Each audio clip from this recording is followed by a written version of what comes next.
Hello friends, welcome to Edutap and also welcome to फटाफट series, जहां पर हम डिस्कस कर रहे हैं most important MCQs from IRN labour law component. Guys, आपको पता है कंपोनेंट कितना ज्यादा इंपॉर्टेंट है और इसकी क्या वेटेज है एग्जामिनेशन में, हम मल्टीपल टाइम्स डिस्कस कर चुके हैं, राइट। तो इसीलिए यहां पर हम मोस्ट इंपॉर्टेंट एमसीक्यूज कवर कर रहे हैं।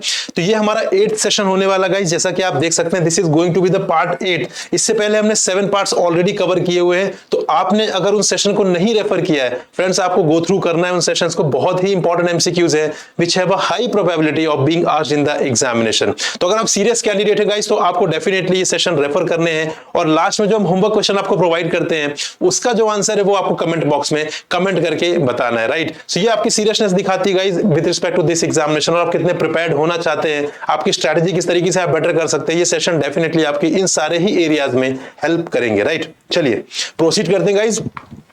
बट स्टार्ट करने से पहले फ्रेंड्स, अगर हम बात करें ईपीएफओ ई और एओ एग्जामिनेशन की, जो कि 2021 में हुआ था, उसके रिगार्डिंग हमारा रिजल्ट है गाइस। यहाँ पे आप देख सकते हैं 116 सिलेक्शंस हमने उस साल दिया था, और अब हम फिर से रेडी हैं गाइस इन चीजों को वापस रिपीट करने के लिए। इस बार हम एपीएफसी के लिए भी रेडी हैं और ईओ और एओ एग्जामिनेशन के लिए तो हम वैसे भी रेडी है, राइट। तो अगर आप भी रेडी है गाइस, तो आपको यहाँ पे क्या करना है, बेसिकली कमेंट करके बताना है कि यस यू आर रेडी, और आपको सेशन में लास्ट तक बने रहना है और होमवर्क क्वेश्चन को अच्छे से अटेम्प्ट करना है गाइस, कमेंट बॉक्स में उसका आंसर देकर, राइट। चलिए स्टार्ट करते हैं guys. So this was the homework question that I had given in the part 7। ठीक है, पार्ट 7 में क्या होमवर्क क्वेश्चन डिस्कस किया था हमने। This was the homework question। If 10 or more persons absent without due notice and without reasonable cause, how much maximum deduction can be made by an employer as per the provisions of the Payment of Wages Act 1936। ठीक है, ये हमने discuss किया था question. इसका answer आप लोगों को बताना है। और options are amount not exceeding his wages for 8 days, amount not exceeding his wages for 10 days, amount not exceeding his wages for 15 days, और amount not exceeding his wages for 12 days। तो कुछ aspirants ने comment करके बताया यहाँ पर guys. तो the right answer is option number A, that is amount not exceeding his ways for 8 days, right. So here you can read the provision, that is under the provisions of payment of wages act 1936, if 10 or more employed persons acting in concert absent themselves without due notice, then in that case what employer will do, employer will deduct salary which may include amount not exceeding his wages for 8 days as may by any such terms to be due or to the employer in the lieu of due notice, right। So this is the right answer, right guys। Now let's move to the today's content guys। So this is the question number first। So question number first is, which theory says that the demand for labor is determined by the value of output of an additional worker, right। So multiple theories are there in IR component, तो वो आपको बहुत अच्छे तरीके से पढ़ना guys. हम कई बार डिस्कस भी कर चुके हैं कि जो भी थ्योरीज हैं आपके IR वाले सब कंपोनेंट में, उसको बहुत ही अच्छी तरीके से आपको प्रिपेयर करना है, क्योंकि बहुत सारे क्वेश्चन थ्योरी से डायरेक्टली आते हैं। और options are marginal productivity theory, residual claimant theory, wage fund theory और subsistence theory. So which is the right answer guys? The right answer is option number A, that is marginal productivity theory। So if I talk about marginal productivity theory, so here you can read here, right. यहां से आप पढ़ सकते हैं with respect to the marginal productivity theory, जो कि बहुत ही इंपॉर्टेंट थ्योरी है। शॉर्ट में अगर हम डिस्कस करें तो as per the marginal productivity theory, demand for labour is determined by the value of output of an additional worker. ठीक है, ये है वो एक्सप्लेनेशन जो हम क्वेश्चन के फॉर्म में डिस्कस कर रहे थे। इसके बारे में पूरा डिटेल जो है वो आप पढ़ सकते हैं गाइज, और हमने एक्सप्लेनेशन इस तरीके से कोशिश की है बनाने की ताकि आपको कुछ एडिशनल इंफॉर्मेशन भी मिल सके, जिसको कि आप प्रॉपर तरीके से किसी और क्वेश्चन में यूटिलाइज कर सकें, राइट। तो इसीलिए मैं आपसे कह रहा हूं लगातार कि आपको सेशन देखने ही देखने गाइज, बहुत इंपॉर्टेंट एमसीक्यूज हम डिस्कस कर रहे हैं। Now guys, question number 2, which of the following attributes of the theories does not match up the theory. ठीक है, तो यहां पे मल्टीपल थ्योरीज दी हुई है, यहां पे उसके एक्सप्लेनेशन दिए हुए हैं, तो आपको ये बताना है कौन सी थ्योरी के साथ उसके एट्रीब्यूट्स मैच नहीं हो रहे हैं, राइट। सो गाइस, आपको क्वेश्चन बहुत अच्छे से पढ़ना है। The question is does not match. ठीक है, यूपीएससी अक्सर ये ट्रिक खेलता है कि आपको एग्जामिनेशन में नेगेटिव क्वेश्चन आते हैं जहां पे आपको नॉट मेंशन होता है, बट हम उसको कई बार ओवरलुक कर जाते हैं, जिसकी वजह से वो क्वेश्चन हमारा गलत हो जाता है, जबकि वो क्वेश्चन हम सही कर सकते थे। तो आपको क्वेश्चन बहुत ही अच्छी तरीके से पढ़ना है, उसके बाद ही आपको ऑप्शंस की तरफ मूव करना है। तो number first is wage fund theory, जिसका यहाँ पे मैच ऑफ द फॉलोइंग में लिखा हुआ है, since the ways fund is fixed, only a reduction in the number of workers could rise could raise wages, ठीक है. Second is residual claimant theory. Wages are the residue after the other factors of production like rent, interest and profit have been paid. Third is marginal productivity theory.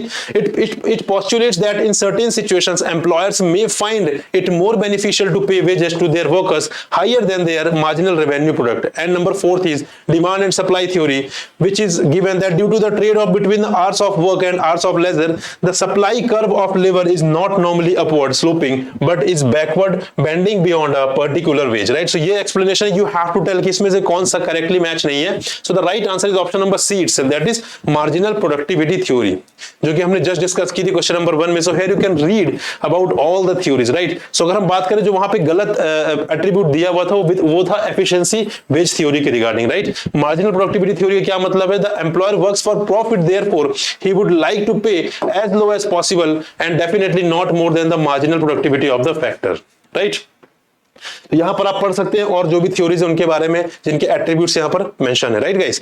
Now let's move to the question number third. Question number third is which theory is a complete opposite of marginal productivity theory. इस type के questions भी काफी famous है UPSC के examination में, specially EO और एओ और APFC के एग्जामिनेशन में. So options are efficiency based theory, bargaining theory of wages, residual claimant theory, purchasing power parity theory. So exactly opposite कौन सी थ्योरी है इनमें से मार्जिनल प्रोडक्टिविटी थ्योरी के? सो the right answer is option number A, that is efficiency based theory. So if you read about the efficiency based theory, तो यहां पर आप देख सकते हैं इसको किसने दिया था ये भी मेंशन है यहां पर. And efficiency wage hypothesis is a complete digression from the marginal productivity theory, right. उसके रिगार्डिंग यहां पे आप फर्दर पढ़ सकते हैं. It postulates that in certain situations employers may find it more beneficial to pay wages to their workers higher than their marginal revenue product, right. तो guys इसका just opposite हमने पढ़ा था मार्जिनल प्रोडक्टिविटी थ्योरी में, और यहां पर आप रिवर्स पढ़ सकते हैं एफिशिएंसी वेज थ्योरी के केस में, राइट. तो एक्सप्लेनेशन आप अच्छे से यहां पर रीड कर लें, बहुत इंपॉर्टेंट है guys. Question number fourth is wage boards work at which of the following level of workman participation in management. ठीक है, वर्कमैन पार्टिसिपेशन इन मैनेजमेंट जो होता है उसमें वेज बोर्ड जो होता है वो किस लेवल पे काम करता है? फिर options are industrial level, state level, enterprise level और नेशनल लेवल. तो वो आपको बताना गाइस.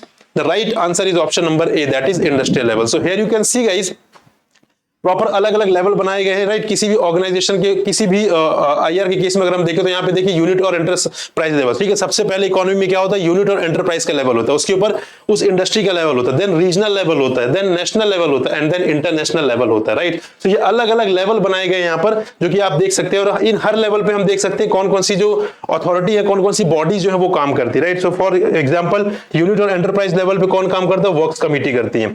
ठीक है, इंडस्ट्री लेवल पे कौन काम करता है? इंडस्ट्रियल कमिटीज करती है और वेज बोर्ड करती है. हमारा क्वेश्चन इसी से रिलेटेड था. तो यहां पर आप पूरा चार्ट देख सकते हैं, यहां पर ठीक है पूरा पिरामिड आप यहां पे देख सकते हैं गाइस, और उसके बाद यहां पे आप रेफर कर सकते हैं कि किस लेवल पे कौन सी बॉडी या कौन सी अथॉरिटी काम करती है. ठीक है, बहुत इंपॉर्टेंट क्वेश्चन है guys. Question number 5 is for the first time in India medical benefit as a non cash benefit was provided under which of the following. Again a PYQ, this is the PYQ asked in the examination, right. So options are the employees state insurance act 1948, the factories act 1948, the maternity benefit act 1961 और the mines act 1952. ठीक है, तो आपको ये बताना है कि for the first time in India medical benefit as a non cash benefit was provided under which of the following act. अगर आपने इसके बारे में नहीं भी पढ़ा तब भी आप बहुत ही अच्छे तरीके से, अगर आप थोड़ा सा भी अवेयर है तो आप अच्छे से इसको अटेम्प्ट कर सकते हैं, करेक्टली अटेम्प्ट कर सकते हैं. So right answer is option number A, that is employ state insurance act, right. तो एम्प्लॉय स्टेट इंश्योरेंस एक्ट के अंदर ही मेडिकल बेनिफिट प्रोवाइड किया गया है as a non cash benefit, right guys. Question number 6 is as per the Industrial Employment Standing Orders Act 1946, on receipt of the draft the certifying officer shall forward a copy thereof to the trade union within how many days from the receipt of the notice, right. तो यहां पर question क्या है guys, समझिए सबसे पहले कि यहां पे जब भी हम यहां पे सर्टिफाइंग ऑफिसर के पास ड्राफ्ट यहां पे सबमिट करते हैं, राइट, तो वो जो ड्राफ्ट है वो कितने दिन में फॉरवर्ड करते हैं यहाँ पे ट्रेड यूनियन को, और या तो कोई जो वर्कर्स जहां पे ट्रेड यूनियन है अगर वहां पे वर्कर्स हैं तो सर्टिफाइंग ऑफिसर कितने दिन के अंदर वो ड्राफ्ट फॉरवर्ड करेंगे ट्रेड यूनियन को या वर्कर्स को, ये क्वेश्चन है. फिर options are 10 days, 15 days, 30 days और 21 डेज. डेज स्पेसिफिक जो टाइमलाइन, जो टाइम बेस्ड क्वेश्चंस होते हैं गाइस, वो भी बहुत इंपॉर्टेंट होते हैं यहाँ पर, ठीक है, खास करके किसी भी एक्ट में। तो जब भी आप एक्ट रेफर करेंगे वहां पर जो टाइम बेस्ड क्वेश्चंस हैं वो बहुत इंपॉर्टेंट होते हैं, उसको आपको बहुत अच्छे तरीके से पढ़ना भी पड़ेगा और याद भी रखना पड़ेगा। Right answer is option number B, 15 days.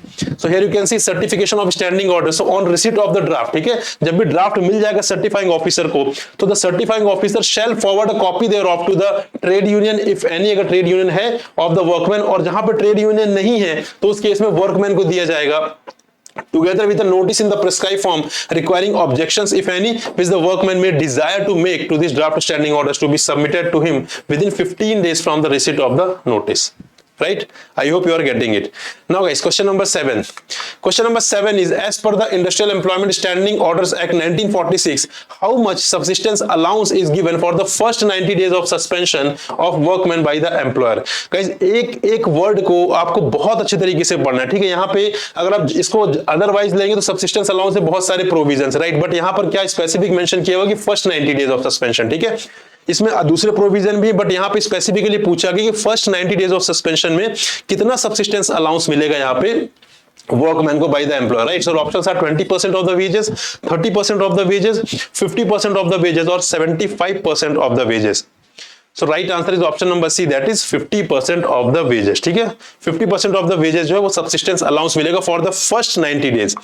So here you can read guys, where any workman is suspended by the employer, ठीक है, pending investigation or inquiring into complaint or charges of misconduct against him, ठीक है। अगर यहाँ पे किसी employer द्वारा किसी वर्कमैन को यहाँ पे सस्पेंड किया जाता है, सो उस केस में क्या होगा, the employer shall pay to such workman subsistence allowance at the rate of 50% of the wages, ठीक है। तो एम्प्लॉयर ऐसे केस में क्या करेगा, जब वो सस्पेंड कर देगा वर्कमैन को, तो उस केस में फिर एम्प्लॉयर जो है सब्सिस्टेंस अलाउंस देना पड़ेगा। इसका रीजन क्या है गाइस, जब आपने सस्पेंड कर दिया तो आपको कुछ तो देना पड़ेगा, क्योंकि वर्कमैन की कहीं ना कहीं लाइवलीहुड उससे एसोसिएटेड, राइट। अगर उसको कुछ भी पैसे नहीं मिलेंगे तो उसके लिए सर्वाइवल बहुत मुश्किल हो जाएगा, इसलिए प्रोविजन यहां पे इंसर्ट किया गया सब्सिस्टेंस अलाउंस का, तो जो कि पे किया जाएगा eight the rate of 50% of the wages, ठीक है। तो सपोज यहां पे अगर उसको वेज के फॉर्म में 20,000 रुपीज मिल रहा था पर मंथ का, तो उस केस में अब यहां उसको 10,000 मिलेगा एज अ सब्सिस्टेंस अलाउंस अगर उसे सस्पेंड कर दिया गया है, राइट। सो यही प्रोविजन है गाइज जो कि आपको याद रखना है। इस टाइप के प्रोविजन बहुत ज्यादा इंपॉर्टेंट होते हैं एक्ट में, जो हम किसी पर्टिकुलर हम परसेंटेज पूछते हैं या किसी हम पर्टिकुलर पूछते हैं कितना चीजें दी जाएंगी, वो बहुत इंपॉर्टेंट होता है, तो वो आपको याद रखने की जरूरत है।